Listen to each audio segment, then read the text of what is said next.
Cricket का शौकीन था, तो वो भी क्रिकेट खेलता था और तमाम टूर्नामेंट में हिस्सा लेता था। और इसी क्रिकेट की वजह से वो विश्वनाथ शेट्टी के बेटे का दोस्त भी था, वो जानता था। ये बात उन दोनों कांस्टेबल ने इंस्पेक्टर को बताई पुत्तूर में।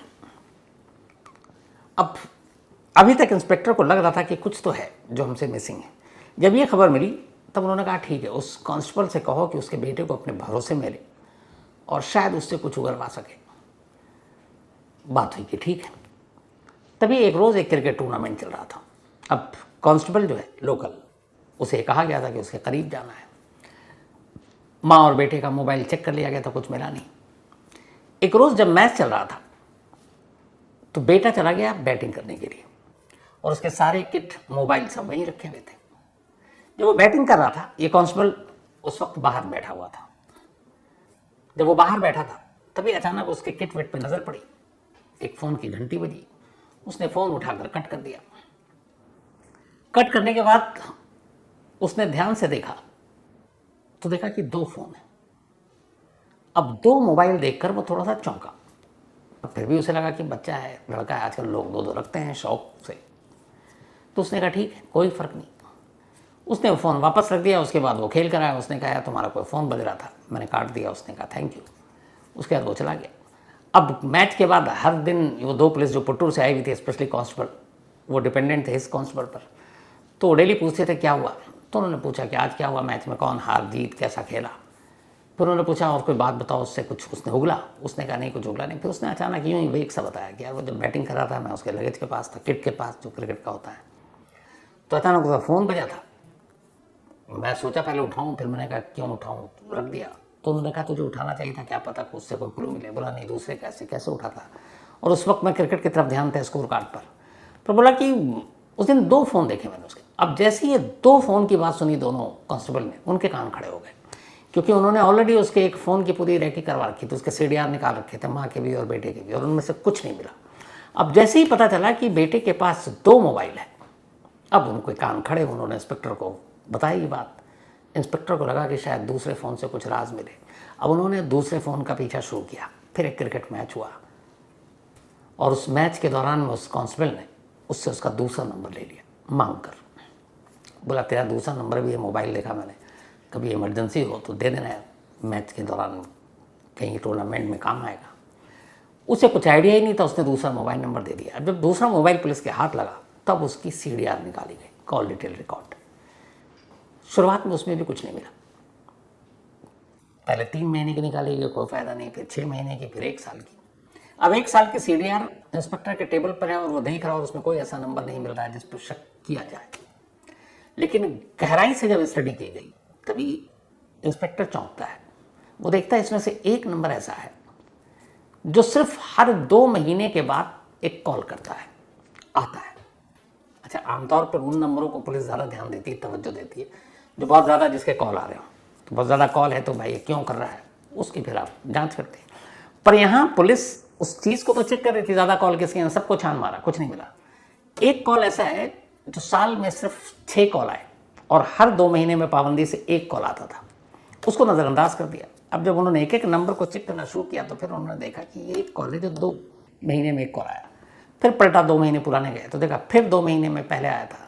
ऐसे करते करते हर 2 महीने में, तो ये 2 महीने में 1 कॉल का रहस्य समझ में नहीं आया। फिर अब उस कॉल के ड्यूरेशन को देखा तो देखा कि जब भी ये कॉल आता है 2 महीने में एक बार, तो कम से कम 20 से 30 मिनट तक बात होती है, और इतनी लंबी बात और किसी नंबर पे हुई नहीं है। अब 2 चीज़ें पुलिस के सामने कि एक कॉल था 2 महीने में और उस कॉल का ड्यूरेशन 20 से 30 मिनट, मतलब कुछ है। अब उस नंबर को पुलिस सर्विलांस पर लगाती है और उस नंबर को ढूंढती कि नंबर है कहाँ का।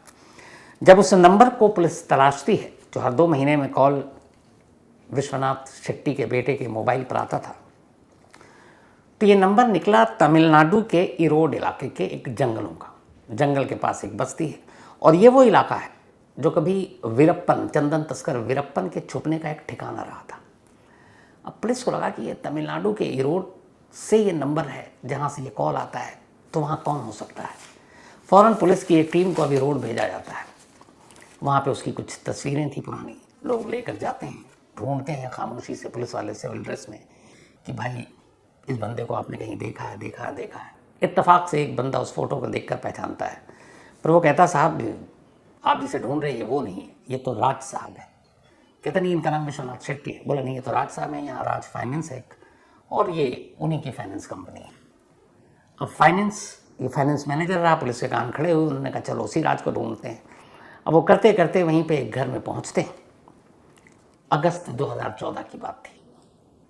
पहुंचते हैं, जिस घर में पहुंचे घंटी बजाई, दरवाज़ा खुला, सामने वही 13 साल पुराना विश्वनाथ शेट्टी खड़ा था। जैसी नज़र पड़ती है पुलिस उसे अपने साथ लेती है और वापस पुत्र लेकर आती है। 13 साल पुराना एक कातिल, एक क्रिकेट मैच और एक लड़का जिसके मोबाइल पर एक कॉल जो हर 2 महीने में करता था और 20 से 30 मिनट बात करता था, इसके ज़रिए यानी एक क्रिकेट मैच के थ्रू एक कातिल 13 साल बाद पकड़ा गया। अब उससे पूछताछ शुरू हुई, तब उसने कहा हाँ बिजनेस के लेन देन को लेकर मैंने मारा। तो फिर पुलिस ये जानना चाहती थी कि आखिर 13 साल तक ये छुपता कैसे रहा। उसने बताया कि मैंने मर्डर के बाद मैं केरल चला गया। केरल में एक डॉक्टर के फार्म हाउस पे मैंने नौकरी की। मेरा काम अच्छा था, डॉक्टर साहब मुझसे खुश हो गए। फिर उन्होंने मुझे तमिलनाडु के इरोड इलाके में ले आए। वहाँ पे भी उनका एक बड़ा सा फार्म हाउस, उसकी देखभाल करता था। फिर मैं उनके फाइनेंस के बारे में उनको जब मैंने सजेशन देना शुरू किया तो और खुश हुए। फिर उन्होंने मुझे पैसे दिए। फिर मैंने अपनी राज फाइनेंस कंपनी शुरू कर दी और यहीं रहता था। मुझे मालूम था कि पुलिस लगातार मेरे घर, खासतौर पर मेरी बीवी और बेटे पर नज़र रखती है। तो कभी कभार साल में एक बार मैं बीवी को यहीं तमिलनाडु में बुलाता था और यहीं एक गेस्ट हाउस में, अपने घर में भी नहीं बुलाता था क्योंकि ख़तरा नहीं चाहता था। तो वहीं एक छोटे से किसी कस्बे में ले जाता, वहाँ एक गेस्ट हाउस में हम 2 से 3 दिन तक बीवी और बेटे के साथ रहते। फिर वो अपने गांव चली जाती, मैं इधर रुक जाता। और 2 महीने में मैंने उनसे कह रखा था कि तुम लोग मुझे कॉल नहीं करोगे। हर 2 महीने में एक दिन मैं कॉल करता था और वो जो फ़ोन था उस नंबर पे करता था जो बीवी और बेटे के नाम पे रजिस्टर्ड, सभी के पास, दोस्तों परिवारों के पास नंबर था, उस पर नहीं, बल्कि एक नया सिम था और वो सिम किसी और को पता नहीं था। तो उसी सिम पे मैं 2 महीने में एक बार कॉल करता था। बट मुझे अंदाज़ा नहीं था कि क्रिकेट मैच की वजह से मैं पकड़ा जाऊँगा। विश्वनाथ शेट्टी खुद इस पूरी इन्वेस्टिगेशन की लाइन को सुनकर हैरान रह गया था। खैर पुलिस ने उसे पकड़ा, उसके बाद जेल भेजा, लेकिन साल भर के अंदर अंदर वो जमानत पर बाहर आ गया। जमानत के फैसले पर भी हैरानी हुई मलिका। इसके बाद लोअर कोर्ट में मुकदमा चलता रहा। 14 में वो पकड़ा गया था, 2014 में पकड़ा गया था। उसके बाद साल भर के अंदर वो बाहर, मुकदमा चलता रहा। 2021 में आखिरकार लोअर कोर्ट ने अपना फैसला सुनाया।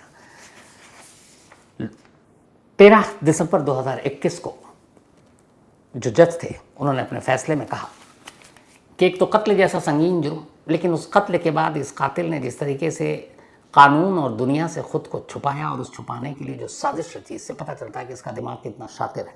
इसलिए ऐसे कातिल, ऐसे मुजरिम के साथ रहम की कोई गुंजाइश बनती नहीं है, इसलिए इसे उम्र कैद की सज़ा दी जाती है। 2021 में लोअर कोर्ट ने उम्र कैद की सज़ा सुनाई विश्वनाथ शेट्टी को और तब से वो जेल में, और इस फैसले के खिलाफ अब उसने कर्नाटक हाई कोर्ट में अपील कर रखा है। तो ये थी आज की कहानी, एक पुलिस की क्राइम इन्वेस्टिगेशन की एक तरह से दिलचस्प कहानी। वैसे भी वर्ल्ड T20 चल रहा है और यहाँ कहाँ है क्राइम की दुनिया में क्रिकेट ने क्या रोल प्ले किया कि कातिल को 13 साल बाद सलाखों के पीछे पहुँचा दिया और फिर उम्र कैद की सज़ा भी दिलवा दी। तो कहानी में इतना ही, लेकिन कहानी ख़त्म करूँ उससे पहले वही अपना सिलसिला। आज अभय, इनका जन्मदिन है, तो हैप्पी बर्थडे अभय। और ये सुनीता जी और उमेंद्र चौरसिया जी, इन दोनों के बेटे हैं। साथ ही जगदीप सिंह, इनका भी आज जन्मदिन है, तो हैप्पी बर्थडे जगदीप। और ये मानसा, सिद्धू मूसेवाला जी का जो गांव है, वहाँ पंजाब से हैं। इसके अलावा अनिल कुमार, इनका भी आज बर्थडे है, हैप्पी बर्थडे अनिल। भेजा जगदीश ने। साथ ही रिंकू, इनका भी आज बर्थडे है, तो हैप्पी बर्थडे रिंकू। और भेजा है जग प्रताप सिंह ने। साथ ही मोहम्मद इमरान, इनका भी आज बर्थडे है, तो हैप्पी बर्थडे इमरान। भेजा है सुलेमान ने। और अनीता, इनका भी आज बर्थडे है, तो हैप्पी बर्थडे अनीता। और ये भेजा है गुरविंदर एंड रानी, उनकी बेटी है। इसके अलावा Shekhar Badake ji, thank you so much. Mail और मैसेजेस तो आते हैं, आपने बहुत ही खूबसूरत हैंड राइटिंग में एक ख़त भेजा, लेटर भेजा, और आपके इस प्यार के लिए शुक्रिया। बैनर्जी को भी मैंने आपका लेटर पढ़ा दिया है, तो thank you so much Shekhar भाई। पुणे से हैं ये। इसके अलावा Apurva Srivastava, thank you so much. और पक्का मैं बीच बीच में मैंने जैसे कहा था जब बारी आएगी इसकी पिक्स और कहानियाँ आपको सुनाता रहूँगा, दिखाता रहूँगा। अरविंद कुमार, इन्होंने यूपी मर्डर की एक बारे में खबर भेजी है और मैंने अरविंद भाई अपने रिपोर्टर को भेज दिया है, तो जल्दी इस पर कुछ ना कुछ हो जाएगा। सुधीर दहिया कहानी की फरमाइश की, अमित टोरेंटो से, thank you so much Amit भाई। इसके अलावा महेंद्र एक कहानी की फरमाइश की है। संजू भैया, सॉरी संजू भाई, न्यूयॉर्क में आपसे मुलाकात नहीं हुई, लेकिन ये शिकायत आपकी गलत है कि मैंने कॉल नहीं किया। मैंने आपको 2-3 बार कॉल किया, आपने जो नंबर भेजा था, लेकिन एक बार भी वो कॉल नंबर मिला नहीं, पता नहीं क्या वजह थी। इसके अलावा सुमन चटर्जी जी, थैंक यू सो मच, इन्होंने कहानी की फरमाइश की है। और संजय कुमार, संजय साहब ने शायद बनर्जी ने कोई इन्होंने पूछा था कहानी के दौरान। लोकेंद्र सिंह, अपने पुराने साथी लोकेंद्र के बारे में कि वो हैं कहाँ, कुछ बताते नहीं हैं, तो लोकेंद्र कुछ वजह थी इसलिए वो यहाँ से चले गए और अब वो लखनऊ में हैं और लखनऊ में अच्छा खासा काम कर रहे हैं। तो कहानी में आज इतना ही, आपसे मुलाकात होगी कल रात 9 बजे किसी नई कहानी के साथ। तब तक अपना और अपनों का ख्याल रखिएगा। Thank you very much.